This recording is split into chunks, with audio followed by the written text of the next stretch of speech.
Hello ఫ్రెండ్‌లు. మనము జనరల్‌గా థియేటర్స్‌కెళ్తే పెద్ద బకెట్ పాప్‌కార్న్స్ అయితే కొనుక్కొని తింటూ ఉంటాము.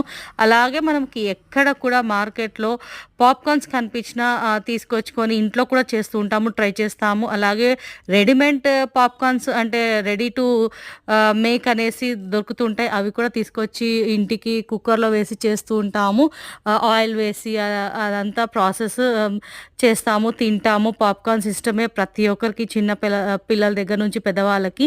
కానీ జొన్న పేలాలు ఎప్పుడైనా మీరు చూసారా? జొన్న పేలాలు అసలు తెలీదంటారా? అసలు జొన్న పేలాలు చాలా అల్కగా ఇంట్లోనే మనం జేసుకోవచ్చు అన్నట్టు.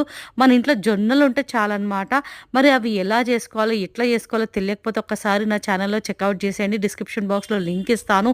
చాలా అంటే చాలా ఈజీ అనమాట. మనము ఒక్క పొద్దులున్నప్పుడు కూడా తినవచ్చు. లేదంటే ఈవినింగ్ స్నాక్ కూడా హెల్తీగా తినొచ్చు. చుక్క నూనె లేకుండా చాలా అంటే చాలా అల్కగా నేను చూపించిన. మీరు